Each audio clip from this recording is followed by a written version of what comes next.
دوستو آج کی اس ویڈیو میں ہم 10 اہم ایڈیمز کو سیکھیں گے۔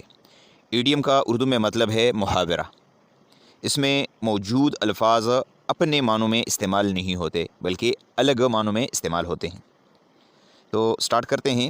ہمارا پہلا ایڈیم ہے بریک اے لیگ۔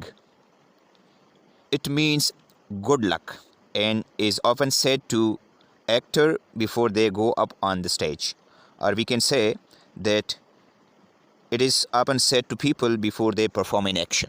یعنی اس کا مطلب ہے کہ کسی ایکٹر کو اسٹیج پر جانے سے پہلے اس کی کامیابی کے لیے دعا کرنا یا کسی کے لیے نیک تمنائیں رکھنا، یہ اس وقت بولا جاتا ہے جب کوئی بندہ، خاص کر کوئی ایکٹر اسٹیج پر جاتا ہو یا جب کوئی بندہ کسی کام کو کرنے جا رہا ہو تو ایڈوانس میں اس کو یہ محاورہ کہا جاتا ہے۔ مثلاً علی's family wished him to break a leg right before he went up the stage۔ اس کا مطلب یہ نہیں ہے کہ اللہ کرے آپ کی ٹھانگ ٹوٹ جائے یا کسی کی ٹھانگیں توڑنا، یہ بالکل اس کا مطلب نہیں ہے، بلکہ اس کا مطلب ہے کہ کسی کے لیے نیک تمنائیں رکھنا یا یہ دعا کرنا کہ اللہ آپ کو کامیاب کرے۔ اچھا جی، نیکسٹ جو ایڈیم ہے وہ ہے bite the bullet۔ This means to face a difficult situation with courage، یعنی حوصلے اور ہمت سے مشکل حالات کا سامنا کرنا۔ ایسا کہا جاتا ہے کہ پرانے زمانے میں جب انستیزیا یعنی نشہ دینے والی کوئی دوا نہیں ہوا کرتا تھا تو آپریشن کے درد کو سہنے کے لیے میدان جنگ میں سپاہیوں کے منہ میں بلیٹ رکھا جاتا تھا اور اس کو کہا جاتا تھا کہ اس کو آپ اپنے منہ میں رکھیں تاکہ اس میں آپ کو درد کو سہنے میں آسانی ہو اور جو چیخیں نکلتی ہے آپریشن کے دوران وہ نہ نکلیں۔ اچھا جی، اس کا جو اگر ہم اس کو سنٹینس میں استعمال کریں تو اس کا سنٹینس ہے I advised him to bite the bullet and do your PhD، یعنی میں نے اس کو یہ نصیحت کی کہ ان مشکل حالات کا سامنا کرو اور اپنی PhD کی ڈگری مکمل کرو۔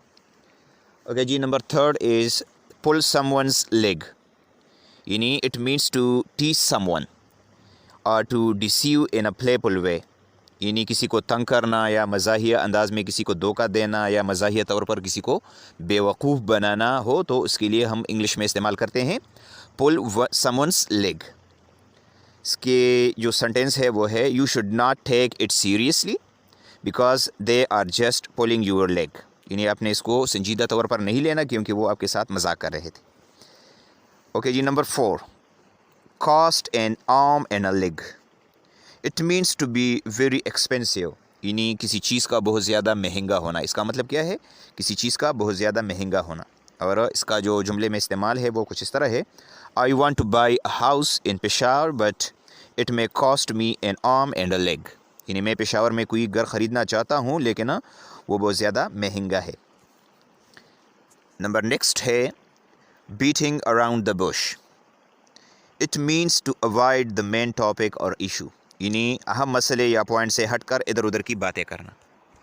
تو اس کا جو سینٹنس ہے please stop beating about the bush and come to the point, یعنی ادھر ادھر کی باتیں چھوڑ دو اور اہم پوائنٹ کی طرف آؤ۔ Number 6 bend over backward. It means to make a lot of efforts to do something, یعنی کسی کام کو کرنے کے لیے بہت زیادہ کوشش کرنا یا سخت کوششیں کرنا۔ اور اس کے لیے جو سینٹنس ہے وہ ہے our banks are bending over backwards to provide us facilities، یعنی ہمارے جو بینک ہے وہ سخت کوشش کر رہے ہیں کہ وہ ہمیں تمام طرح سہولیات مہیا کریں۔ اوکے جی، نیکسٹ جو ایڈیم ہے وہ ہے bite off more than you can chew۔ This idiom means to take on more than you can handle، یعنی اپنی طاقت سے زیادہ کوئی کام کرنا، جتنی آپ کی استطاعت ہو اس سے زیادہ کام کرنا، اس کو ہم کہتے ہیں bite off more than you can chew۔ اس کا سنٹینس ہے by attending 2 offices he is really biting off more than he can chew، یعنی 2 دفتروں میں کام کرنا یہ یقیناً کیا ہے، وہ اپنی استطاعت سے بڑھ کر کوئی کام کر رہا ہے۔ Number 8 burn the midnight oil۔ اور اس ایڈیم کا مطلب کیا ہے؟ it means to work late into the night، یعنی رات گئے تک کام کرنا۔ اور اس کے لیے جو سینٹینس ہے وہ ہے if you want to do this difficult research، اگر آپ اس مشکل ریسرچ کو کرنا چاہتے ہیں you have to burn the midnight oil، تو آپ نے رات گئے تک کام کرنا ہوگا۔